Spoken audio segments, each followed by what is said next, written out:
kuma Hawks. Does it make sense, Commissioner?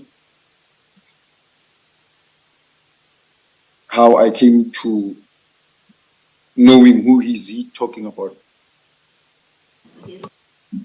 Repeat what you said, Warrant Officer. Yes. And then move closer to your computer, please. He pointed to the guy that was wearing glasses speaking in Zulu. Dile slima lesi sifaka amabrel. Lo baby school bag. Ubhizi usithatha ama video ushoot ithombe la angazi ukhuluma lobani efonini umtshela ukuthi thina sithe siphuma kuma Hawks. Utshela lo muntu lo efonini ukuthi thina sithe siphuma kuma Hawks masifika la. Okay, and you say this person that is describing as Islim Malisis Fagama Brel, is that Yes. the person you The say one big like school bag. And that's the person you say is Malcolm X in the next paragraph. Is that the same Correct, person? Commissioner. Okay. All right. And then lastly from me, you in paragraph 10 then describe the three people, Malcolm X, advocate, Hadebe, and then there's another person there that you say you don't recognize, the shorter gentleman next to Malcolm X. But then in the next paragraph, and I just want to make sure that they link up, in the next paragraph 11, you start by saying, while I was chatting to them. Who is them there? It was Sergeant Tetwa and the team he was with, the PIU team he was with. So it's not the Malcolm X party? No, I never spoke to them. All right. Thank you, Warrant Officer. Thank you, Commissioner. Good morning, Warrant Officer. Morning, Commissioner. I don't think you can see me. I don't know what's wrong with my video. I just need you to confirm two things for me. One is in paragraph 12 of your statement that you were not on the scene for more than 10 minutes. So you confirm that what you were sent to the Bryanston house, sorry, it's not Bryanston, what you were sent to the Sandhurst house to do, you could do that in 10 minutes, right? Because of the nature of like how I found the place to be, like I found people I knew that they were police officers. Yes.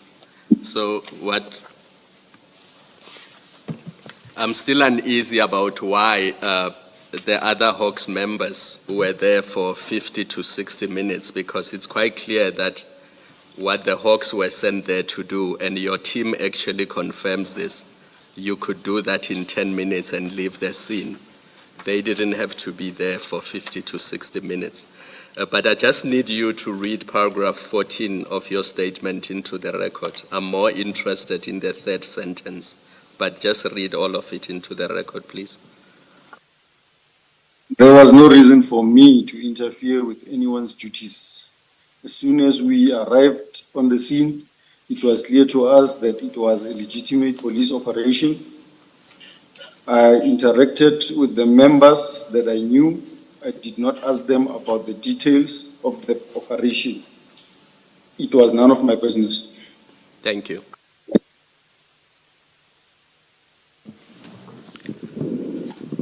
Warrant Officer, I don't know whether I should call this advice or a request. Look at the last sentence of paragraph 7 of your statement. There you say, I also noticed 3 black males standing behind the black Mercedes-Benz. That's a very anachronistic way of describing people. I'm sorry, Commissioner. I actually meant to say 3 African males.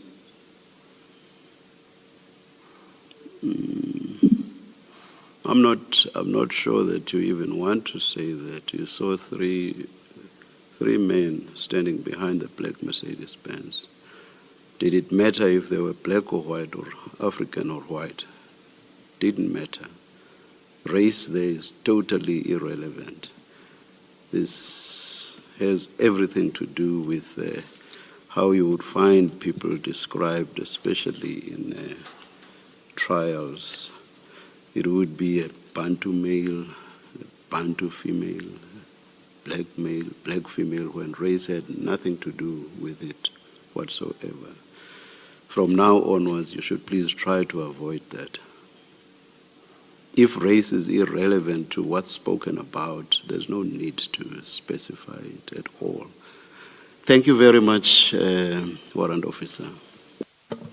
Thank you, Commissioner. Noted. I'll note, Commissioner. Oh, there's a question from my co-commissioner, Commissioner Baloyi. Yes. I'm still here, Commissioner. Yes, Warrant Officer, just so that I understand, we're looking at this sin against the context of this sin that we are discussing with you and your presence there, is that there is a Hawks team that comes there with, I think it's Captain Kruger that you mentioned in the statement. We know now we have evidence that there was also a helicopter which was mobilized, and your team also gets mobilized to be on the scene, and all of these are Hawks mobilized entities. Now, and the reason you all say you were given to be at the scene is you were told that someone is pretending to be from the Hawks and you must now go and verify this. Now, and here's what I'm trying to understand is, in the normal course, do you, for example, as a team member or as a team, do you know what other teams of the Hawks on any given day are doing and where they've been deployed? Or their deployments, Okay. in fact. Is that something that is shared across the Hawks on any given day of operations? Commissioner, for all Hawks members, before conducting any operation, the member must first send an operational plan to the office, to the immediate commander, explaining briefly what operation is he going to conduct, where is he going to be, and with how many members. We sometimes utilize members outside the DPCI, meaning our uniform people, our flying squad, or our TRT. We mention them in the operational plan. That operational plan is sent to our immediate commander. Our immediate commander will therefore send it to provincial. Provincial will therefore send it to head office. This is not shared to the members on the ground. It is just for commanders to know the whereabouts of the members and what they are doing. You would not have known, for example, that Captain Kruger on the day had another operation elsewhere? Correct, Commissioner. I wouldn't know. Okay, thank you. Thank you, Commissioner. Thank you very much, Warrant Officer. Chair, there's just one more question for, we are able to share the screen now. Warrant Officer, are you able to see the photograph on your screen? Correct, I can see it, Commissioner. You indicated in your statement that you saw a black Mercedes-Benz. Is that the Mercedes-Benz? Correct, that's the Mercedes-Benz, Commissioner. And you say you saw 3 gentlemen, but there's only 2 now. Can you identify any of them? I see one is banded there with red sneakers, so I see 3. Though I can't see his face, that one there. Oh, yes, that's correct. The Yes, he's standing against the pole. Yes, Commissioner. The one that's wearing a blue shirt, I think it's a blue shirt, on your right-hand side. Yes, Not the one with the hands at the back. yes. The one that's, I think he stretched out his arm. That is Advocate Tamiga Debe. Okay, and the other gentleman with his hands behind his back, that's the gentleman you don't know. I don't know the gentleman. And the person with the red sneakers? I can't see him. Okay, so that person was not the person that you saw with these 2 gentlemen when you arrived. I can't say that now because I can't recognize exactly the clothes he was wearing, but he was standing with these two gentlemen. Okay, but the So person... possibly it could be, Continue. possibly it could be him, but he was standing with these two gentlemen. It's just that I don't know when this photo was taken. Okay, but when you arrived, you saw these two gentlemen with Malcolm X Correct, Commissioner. by this vehicle. Correct, Commissioner. Okay, thank you. No Thank further questions, Chair. Thank you for real now. Thank you very much, Warrant Officer. Thank you, Commissioner. Chair, we were able to get General Kadwa to come in earlier. We haven't established whether he's here as yet, but he is here. If we can take a short adjournment to get him ready. Years ago, I'm sure more than 15 years now, trial situations, we used to sit and the witness would be called in while she was sitting here. Is there a problem with that? Well, Chair, I haven't seen him, so I don't know where exactly he is, but if we can go and we'll call hear him. from you. We'll hear from you. Thank you. Just Let's a short adjourn. adjournment, Chair. Thank Thanks. you.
Witness is Major General Kadwa, and he has no preference.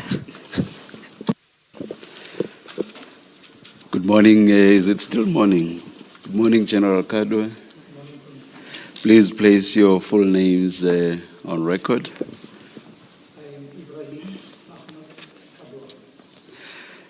Thank you. Do you swear that the evidence you are going to give is the truth, the whole truth, nothing but the truth? If so, please raise your right hand and say, "So help me God."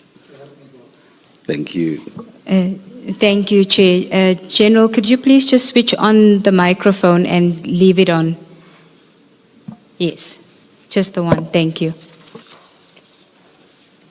In front of you, you should have a file that has a section 9 at the end, a file divided with section 9.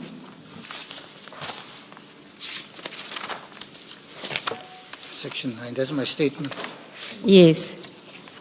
It has your statement from page 1 to 4, and then on page 5 is an annexure EAK 1.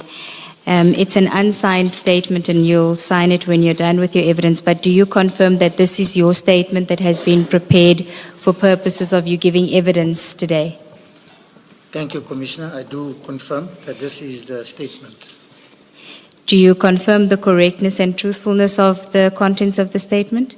Yes, I do, Commissioner. Okay. If we can then start on page 1 of the statement at the introduction, if you could just give us a brief summary of your career in SAPS and your current position. Thank you, Commissioner. I am a Major General in the South African Police Service and currently serving as the Provincial Head of the Directorate for Priority Crime Investigation in the Gauteng Province. And as it is obviously known, we are more commonly known as the Hawks.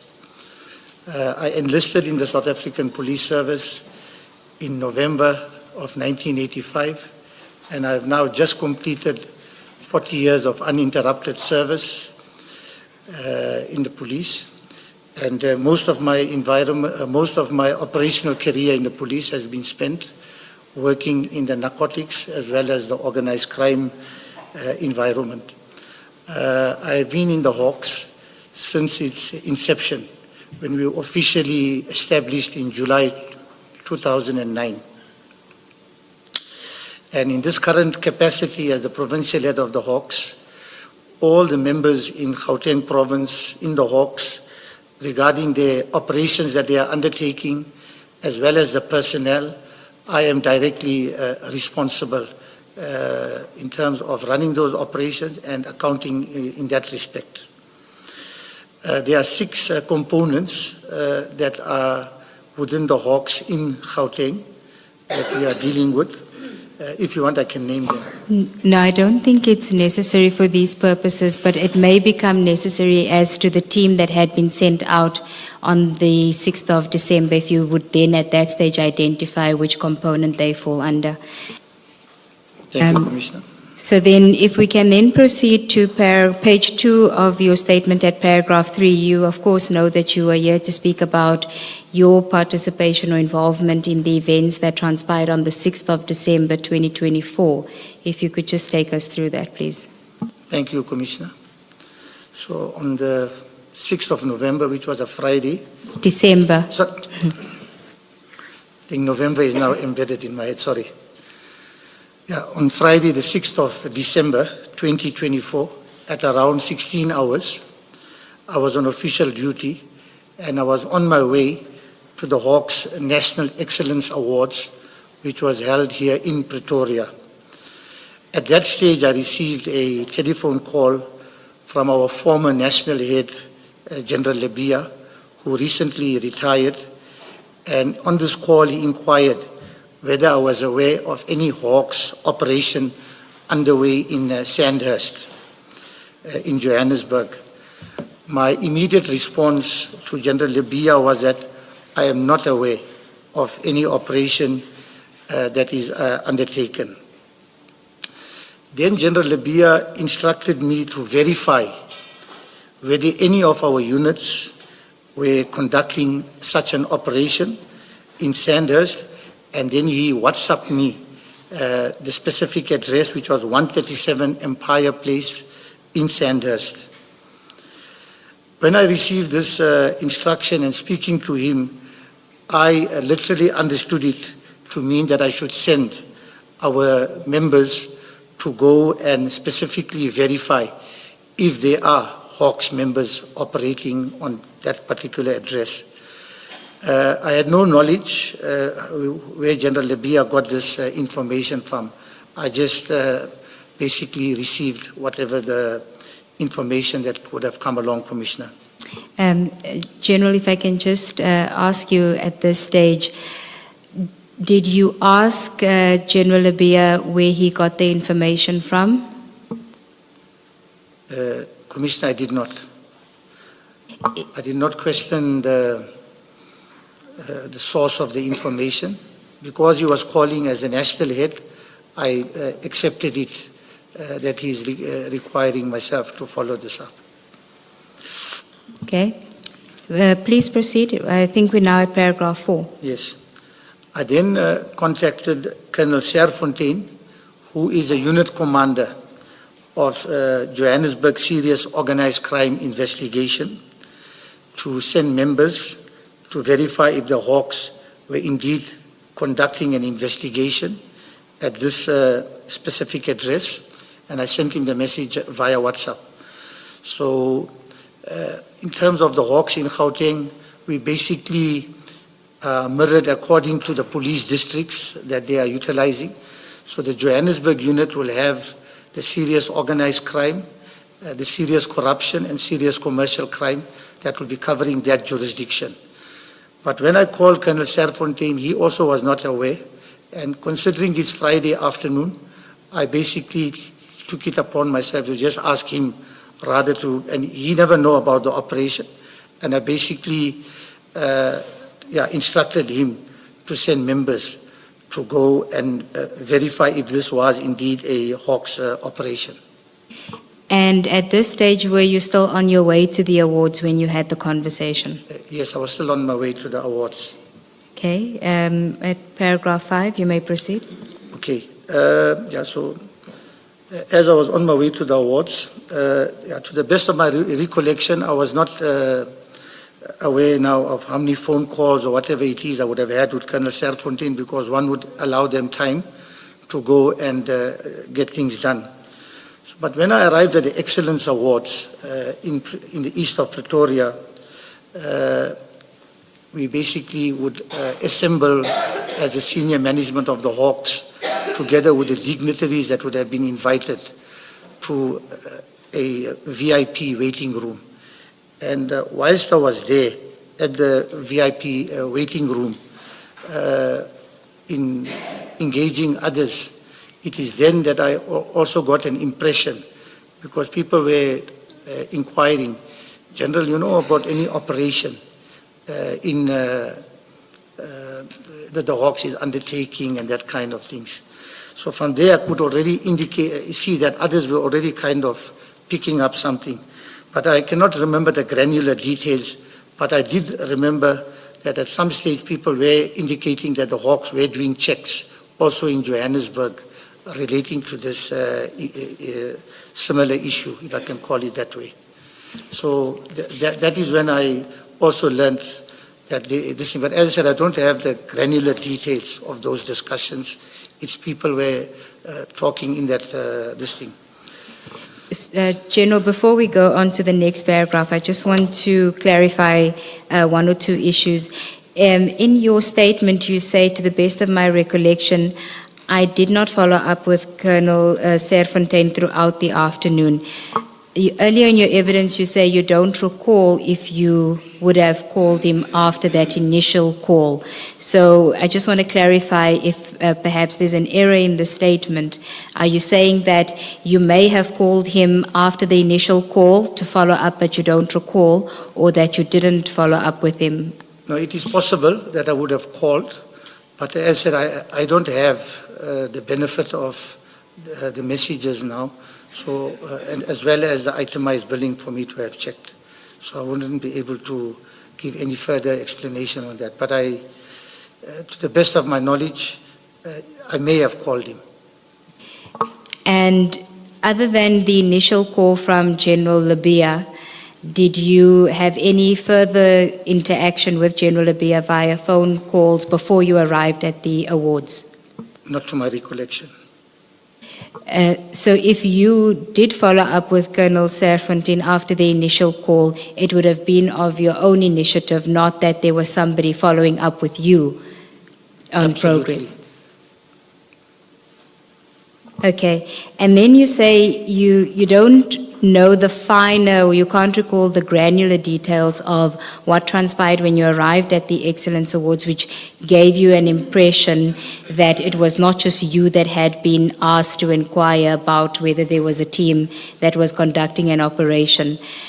Do you know if there was any, or if anyone mentioned or there was any indication that another unit within the Hawks had also been asked to go and check, not just whether they were having a conversation about if there is an operation, but whether there was actually an instruction given to another unit?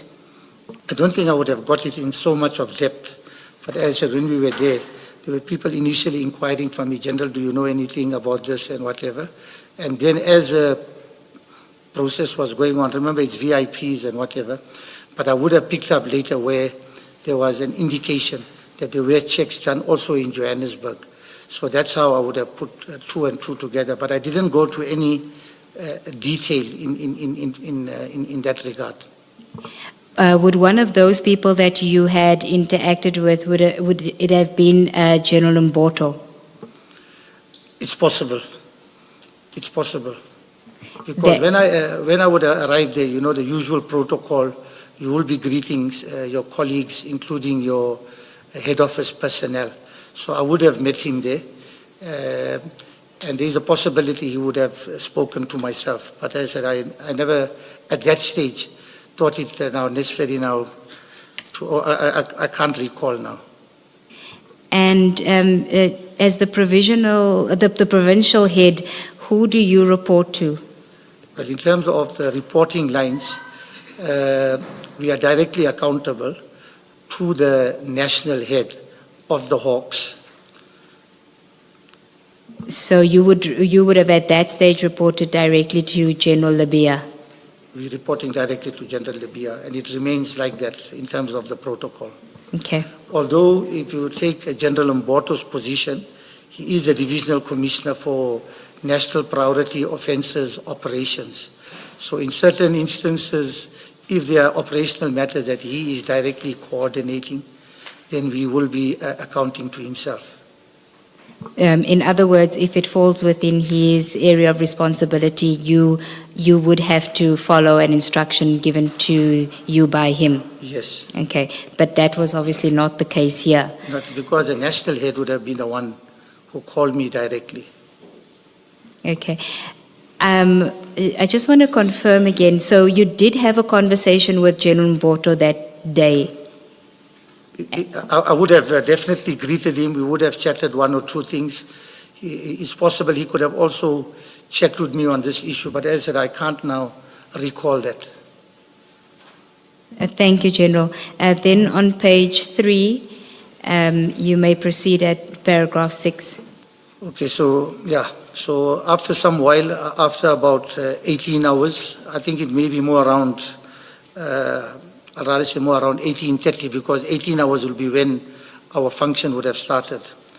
Yeah, so whilst we were still at the award ceremony, now the award ceremony will be underway. I received this WhatsApp message from Colonel Serfontein, basically confirming they did the checks, and according to the message, he basically indicated the WhatsApp message that was sent to me. They basically confirmed it was a legitimate police operation undertaken by a multidisciplinary team. I no longer have that WhatsApp messages because I normally would clear my WhatsApp messages, and therefore, in order to be able to ensure that I be able to confirm what I would have provided to the national head as our final report for his listing, I would have consulted with Colonel Serfontein to obtain this specific final feedback message which we provided to the national head, which is attached as EAK1 here. Okay, we can go to EAK1. So this would have been the incident report that Colonel Serfontein sent to you, and which you then on-sent to General Labia that same evening. Yes. Do you recall if you received a response from General Labia to this? I cannot recall receiving any response. Okay, if we can then just deal with the response. Did you follow up with Colonel Serfontein telephonically regarding this report, or did you just accept it as the report and send it to General I Labia? basically accepted it as a report and forwarded it to the General Labia. Okay, and were you aware of the identity of the person who resided at the address that you had asked the team to go to? Absolutely not. Okay. If we can then deal with your paragraph 7, which is part of your conclusion. Okay, thank you, Commissioner. So, following evidence presented at this commission, I can confirm that member of the Hawks, I can confirm, okay, let me put it again. I have heard evidence presented before this commission that members of the Hawks were interfering with the arrest operation of Mr. Katiso Molefe on the 6th of December 2024. I am not aware of these allegations of interference until I heard the evidence presented by witnesses before this commission. I personally had no intention to interfere in any legitimate police operation. My understanding is that the Gauteng Hawks who attended the scene on my instruction to Colonel Serfontein were not the first Hawks members, and that is also presented in that message of EAK1. To arrive and did not stay on the scene for more than 10 minutes. So the members of Johannesburg Serious Organized Crime, from my understanding, they remained for a brief period at this particular scene. I do not have details of what the team did when they arrived on the scene, other than what is contained in the feedback message. Having regard to the contents of the feedback WhatsApp message, I do not consider this to have been interference, especially given that the team indicated they were there only for 10 minutes. You may continue to paragraph 8. In hindsight, regarding the instructions that I gave to Colonel Serfontaine, I should have taken it upon myself to ask General Lebia for more information regarding his instructions to verify. However, when I receive an instruction from the national head, I normally accept his bona fides as my superior, and that the instruction being given has a legitimate purpose. Yes, you may continue. Okay, thank you. So had I been approached by a member of a lower rank or a member of the public directly, I would have adopted a different approach, where I would basically have done some due diligence in terms of obtaining the details of the person, why they are basically making these kind of claims, and then depending on the situation, depends who's calling, it can either be myself, or I could then delegate one of our officers from one of our operational components to go and conduct the interview, and then be able to then establish if the information is credible for us to be responding to such a claim. If you can then read, I think it's the last sentence that starts with, "I do so in this instance." Okay. I did not do so in this instance because I accepted that if the instruction is coming from the national head, he would have satisfied himself that the source was credible and that I did not have to do so a second time. Thank you, Commissioners.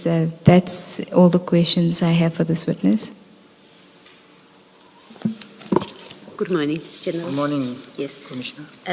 General, maybe to start off, as head of the Hawks Gauteng, the TOMS team, does it fall under you as well? No. Just explain that structure. Okay. So the TOMS is a national competency, which stands for the Tactical Operations Management Section.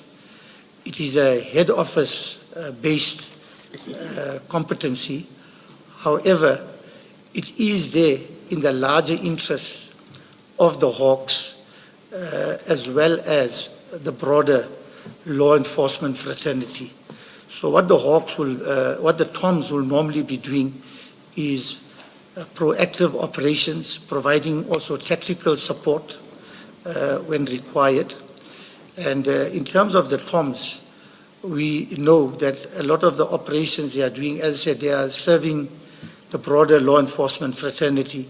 There is times they will work in my province as well as in other provinces in the mutual interest of basically resolving cases. In some cases, they would be the ones having the information.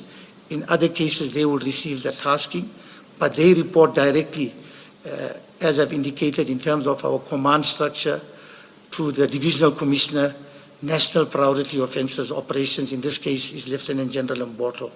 Okay, thank you. Now, when General Libya calls you and say you should go and verify this operation, you would have responded to him that you are going to do that, to execute the instruction as Yes, you describe it. You would have indicated that. Did he inform you in that telephone call where he's giving you an instruction and you respond to him that you're going to execute the instruction? Does he inform you that he's already spoken to General Mboto about the same issue? I had no such idea. So you didn't know that somebody else has been given an instruction to go and verify? No, Commissioner. And does it happen, is it common and has it ever happened before this, that General Libya called you to ask to verify an operation of the Hawks, in your recollection? Okay, General Libya would not have called me previously with a similar kind of situation. Yes. He would often call me as the provincial head to basically follow up or to get feedback on operational matters, high-level investigations we are conducting, in certain cases to verify maybe a report we made. He's very pedantic in that regard. Yes, but I'm asking specifically about a live operation that's happening, to call you and say, I want to know what's happening right now in that operation. Never before. This was the first time he did that. And I understand your statement to say, in fact your answer now, that you didn't know that there was another team that has been sent to go and do exactly that which you sent Serfontaine to go and do. Absolutely not. Yes. In fact, just maybe to clarify, so when the General asked me if our province, if I'm aware, if any operations are done, and when he provided me the address, I took it upon myself then, because he's giving the instruction, check this address out. But maybe he was asking me to maybe check with everybody, instead of sending people. But I understood it to mean send people, because we are in Gauteng. Yes. There are people claiming to be from the Hawks.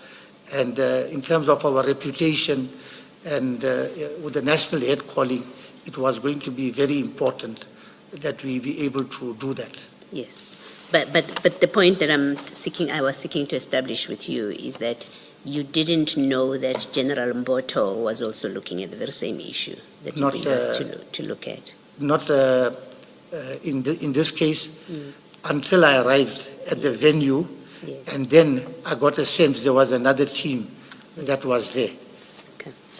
And then you say at paragraph 8, I should have asked General Libya for more information, but you explain why. You say, when I receive an instruction from the national head, I accept the bona fides. I don't have any difficulty with that. And then in the next paragraph, you say, had I received this instruction from someone of a lower rank or a member of the public, I would have at the very least, asked for details of the person who had given the information, and I likely would have tasked an officer within my unit to interview the person to establish whether the information was credible. It is that last part. Is it fair to say you would expect, given what you say here, that you would expect that General Libya would have verified the credibility of that allegation that there are people pretending to be Hawks in an operation? General Libya is an experienced Yes. police officer, experienced detective officer. Surely, if people would have called him, he would have had to do his due diligence. And it is on that basis that I've accepted this issue. Yes. But as I've indicated in this paragraph, if somebody had called myself, Yes. then I am now the first responder on that information. And it is how I would handle that information becomes very important. Yes. And although it's a side issue, in the Hawks, we field quite a lot of situations. I won't say daily, but at regular intervals, where there are people who are bogus, who operate as the Hawks, and we are duty-bound to be able to ensure, firstly, if somebody is calling us, and if we ignore something like this, there could also be certain other consequences at a later stage. We are dealing in a very parasitic kind of crime ecosystem where there is corruption and collusion at different levels. Even the prison walls are not safe. We have done operations from the Hawks, specifically in my province, which was aired on carte blanche, where there are syndicates operating from correctional services facilities in this very city, and where they are able to obtain extensive information regarding individuals that they can basically prey on, to be able to call to say, I'm from the Hawks and I have this investigation or I have this warrant of arrest. They have mastered to manipulate people with social engineering tactics, just enough for those people to make speedy payments.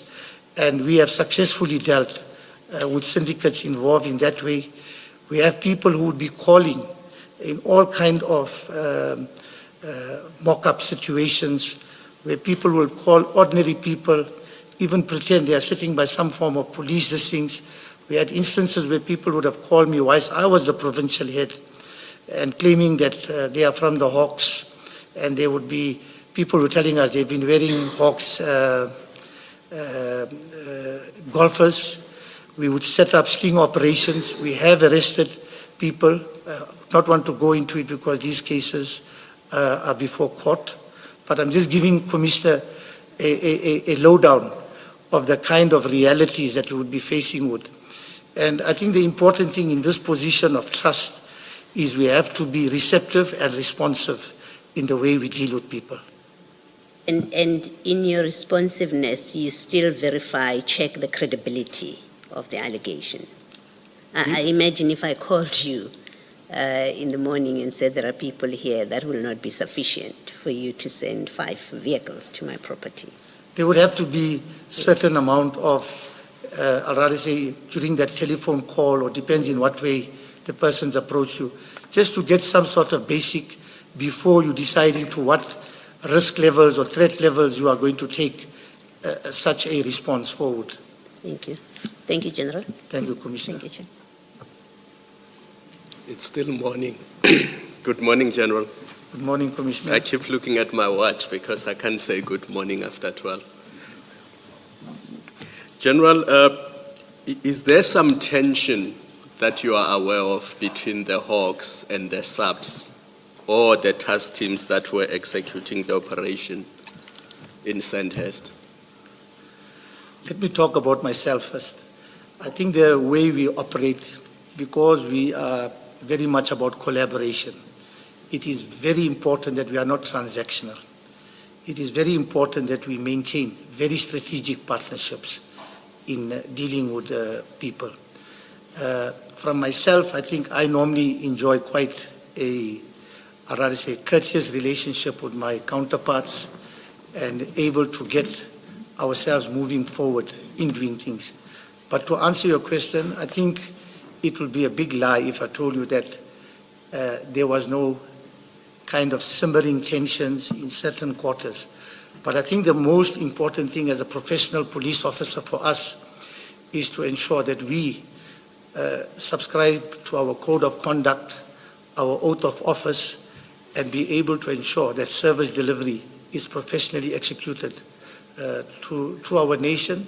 And as the Hawks, we are also dealing with international partners, so to also ensure that when we're dealing with them, that at all times we'll be able to display ethics, integrity, unity in the way we are doing things. Thank you. In your response to one of the earlier questions, you said there could not have been interference because your team was only there for about 10 minutes.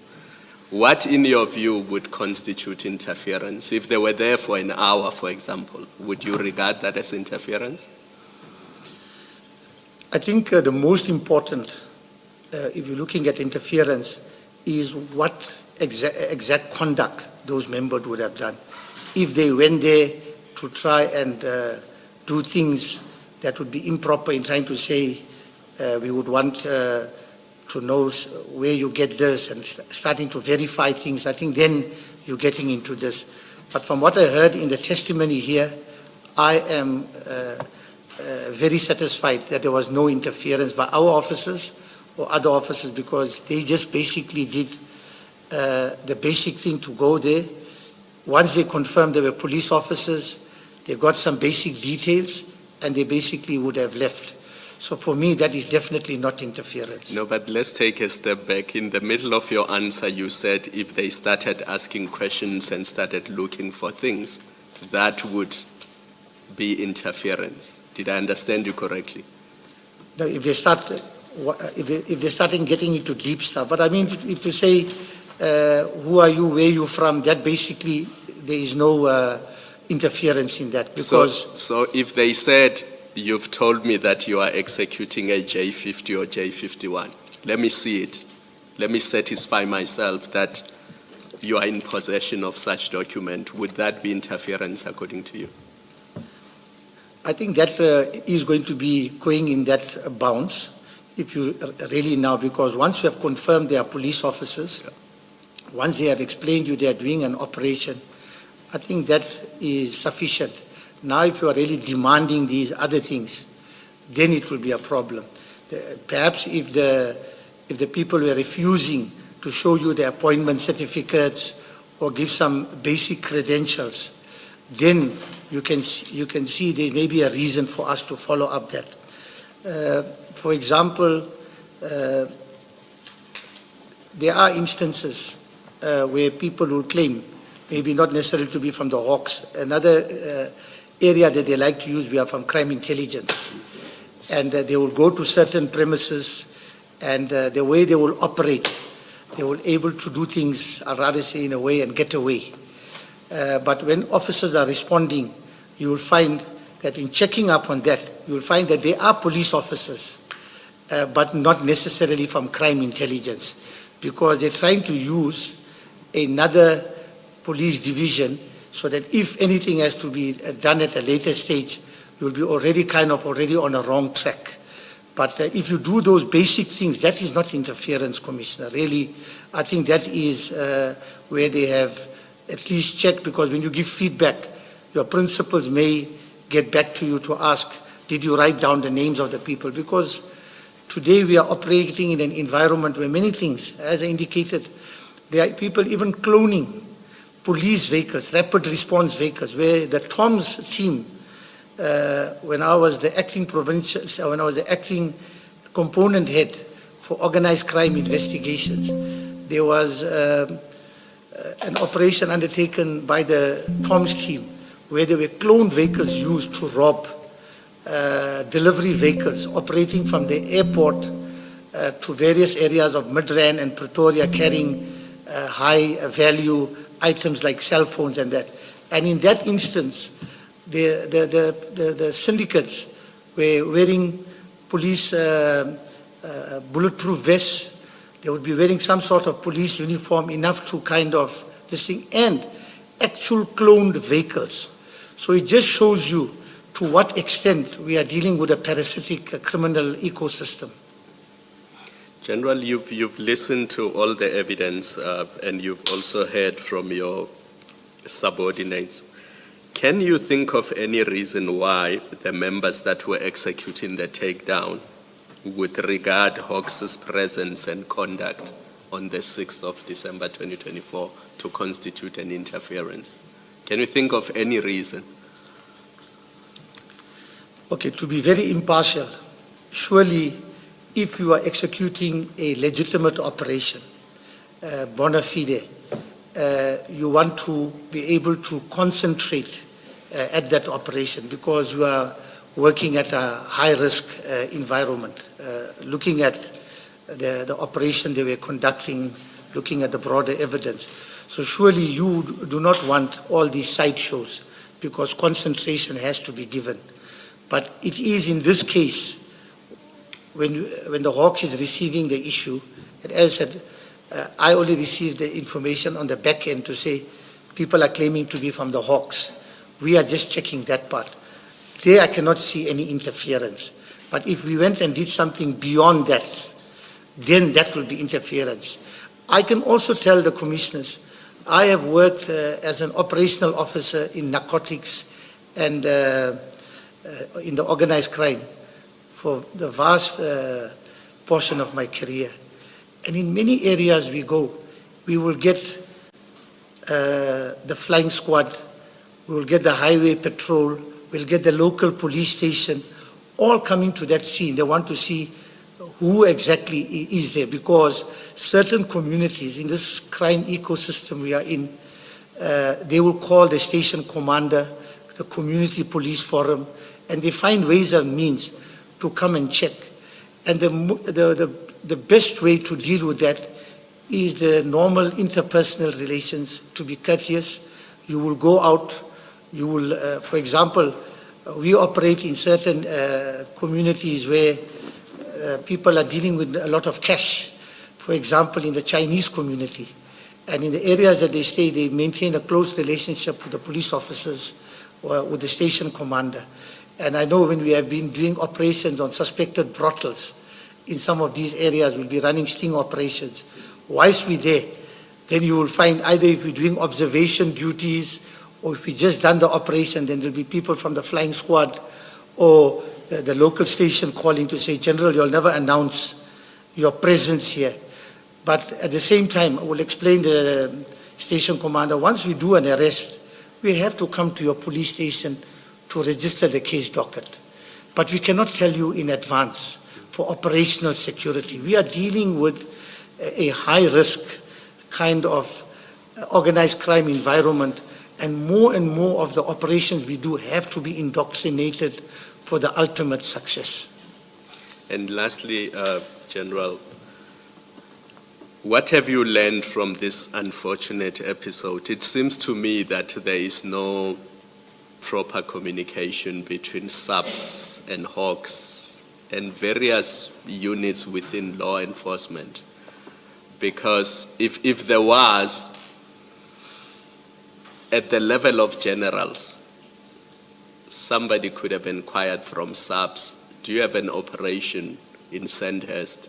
If you do, then I received a call that somebody was impersonating the Hawks. You have assured me that it's your operation. I take your word for it. That's the end of it. What can be done better in terms of communication at that level so that things like this do not happen again? There could have been a shootout between the Hawks and the task team at that address. If one thing went wrong, what can be done to improve that communication between the various law enforcement units in our country? Yeah, I think very importantly, I think this commission, as well as the ad hoc committee we are following, I think certainly we need to basically digest all the different scenarios that we have seen. And I think as law enforcement and currently with the Hawks being one of the premier police directorates responding to national priority crimes, it is going to be of critical importance that we are going to be united in motion, and we would have to develop, or rather say, mechanisms that we can be able to synchronize in the way we will operate. But with that said, I don't think this is to be very real and not to be naive. Whether we are watching the FBI in the United States, whether we're going to any other jurisdiction, these professional issues in one or other way do have dynamics. So I think it's very important that we need to be very sober about these issues and not just try and confine this one incident to be the alpha and the omega, but it is an important lesson because we are dealing with high value targets, and it is very important for ourselves that when we are dealing with them as law enforcement, as South Africa Incorporated, we have to be united in motion. So we'll have to develop mechanisms. So if we are running these operations, there could be other ways that we may have to employ that is less intrusive. And certainly dealing with our adversaries, the last thing we want them to be able to detect is that there's some form of division or there's some sort of dissatisfaction.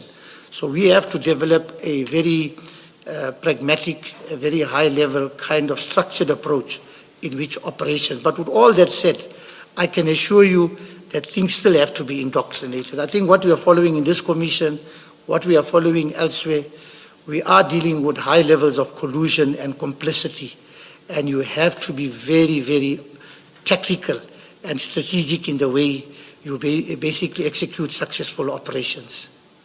Thank you, General. You've used indoctrinated twice. I'm not quite sure that I understand the use of that word in this context. Can you please explain yourself, General? No, thank you, Commissioner. I can see you listening attentively. I hope my academia will explain it correctly. I know indoctrinated in other terminology means you'll brainwash somebody. But with the exposure I have, dealing both locally and internationally with organized crime, and to basically, I think, very relevant to what I'm responding to today, is due to all these dynamics that we're dealing with the issues of interference, with the corruption and collusion, with the access people have, and even in certain instances, you may, as a provincial head, or in the case of the national head or the divisional commissioner for national priority offences operations, there will be certain operations that you will do. They will be basically not following the standard protocol. You may choose a team and they will account directly to you and no one else. And you will manage everything in that operation where there cannot be any opportunities for others to interfere and that kind of thing. So there will be people reporting, the whole reporting lines will be collapsed so that that operation, and I think if you're looking at what we're following here, I think there is a model, if we can call it now, followed by PKTT, that is not in the regular frame of the police. And as I said, horses for courses, where we have to improvise this for maximum and optimum effect, then we must do what we have to do to defeat our adversaries. Thank you. General, just lastly from me, this operation that you were asked to verify or instructed to verify, it's happening in your neighborhood, as in Gauteng. It's your province. You are head of Gauteng. Is it fair to say that you would have been the first port of call, as it happened with General Sibia, because Libya rather? I apologize. As it happened, in fact, you are the first port of call because this is an operation in your neighborhood. Is that correct? It's a fair thing to put. Yes. Okay. And I put to you because we see the involvement of TOMS, which you have said has a national competence, and it would seem to me that it may well be an overreach or an exaggeration, in fact, to go to the TOMS before coming to you or instead of coming to you. As the owner of the geographic area and therefore someone who would ordinarily have better insight on operations in Gauteng, Hawks operations in Gauteng. Do you care to comment? No, thank you, Commissioner. As I indicated, when the national head called me, I understood go and check this address in the literal sense, but I did arrange for people to go. I do not know what was the instructions then given to TOMS or to General Mboto, who would then be the one directing TOMS in dealing with it. And also to maybe just elaborate, other than this issue, the Hawks is also a national competency. All these interprovincial borders, in reality, are basically not meaning too much in the sense. Gauteng, while geographically being the smallest province, but it is in terms of its economic weight, in terms of its, like we have all the multinationals, the banks, I think the bosses of crime are sitting here. It's about crime economics. So with that, many of the operations done even by other Hawks units, from national to other provincial levels, they will be following up in many cases, maybe a cyber investigation, a cyber fraud investigation, where the payments would be made here. Maybe they have to come and arrest attorneys or accountants.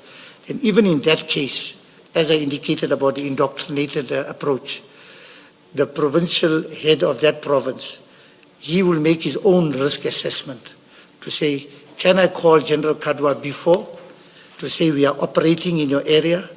or do we call him after the operation just to let him know now it's safe? So in anybody making inquiries about hawks operating here, then it can be at least something he can be able to know what's going on. With that explanation, are you saying there would be nothing unusual if General Libya had said to you, there's a pretend operation in the Free State, go and verify it? You're not suggesting that? No, I'm not suggesting that. Yes. Yeah, no, not in, okay, let's put it this way. This was a very basic exercise. It was just to verify. But if it was something that the national head, who has the prerogative, decided there is something very sensitive, and maybe there is corruption and collusion in a specific province, and then he is now tasking my province, he's assigning my province or myself to basically oversee that operation, then I can go and also operate in any province because he has mandated me to be able to undertake that investigation for reasons best decided by himself or at head office level. Yes. I want to discuss the specific facts. Okay. The facts where there is an operation in Sandhurst. There's an allegation, apparently, that the people who are conducting this operation have said they are members of the Hawks. So your superior calls you and says, go verify. And I was testing the simple proposition that this being your province, as provincial head, indeed, you would have expected, rightly so, that General Libya would call you to verify because this is your area where this particular operation is happening. You accept that? Absolutely, because when he called me, that's exactly how I understood it. Yes. And that is why I sent other people. I had no indication Yes. until, as I said, later when I was now picking up the vibes. Yes. But I had no indication, Commissioner. Okay. Thank you, General. Thank you, Chair. Thank you, Chair. Thank you very much, General.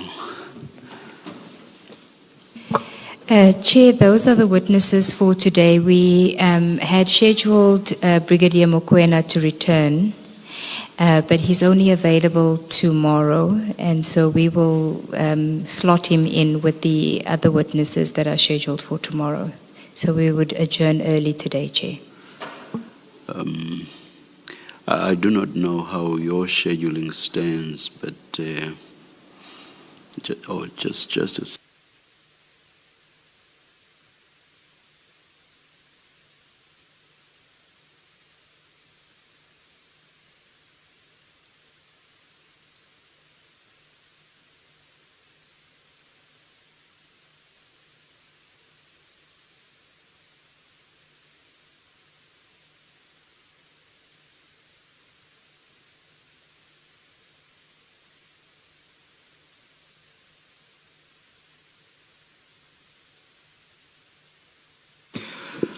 We will discuss the issue of, is it what colonel? I've forgotten the rank now of. Brigadier Mokoena. Brigadier, I'm very sorry to demote him.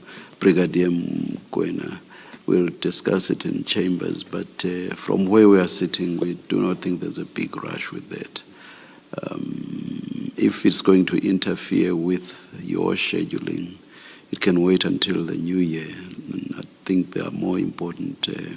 I'm not suggesting it's not important because it relates to the question whether there was interference. That's important, but not for the immediate.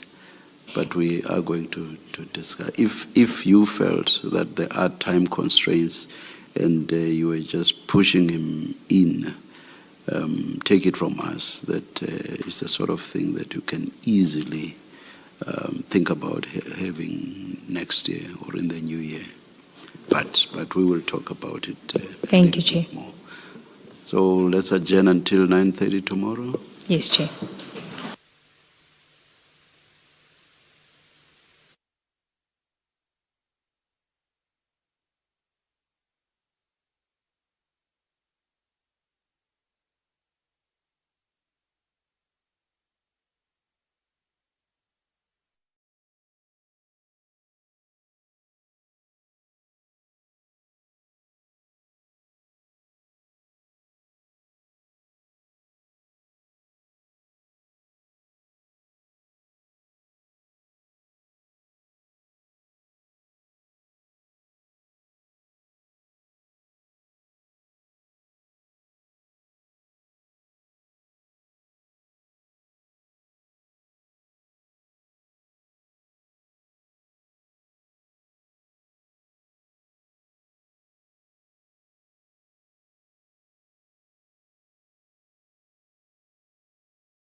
heavy, bad boy.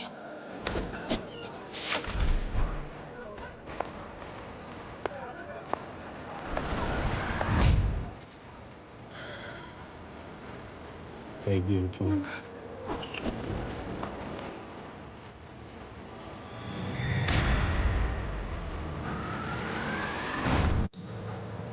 Hey, bad boy. Do whatever you can to keep your hand on a Switch can. Switch up your life and stand a chance of winning one of 20 Amodas and other prizes to the value of 20 million rand. Switch Energy Drink, the energy behind South Africa.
Ever since that parrot got here, Zone 4 has changed.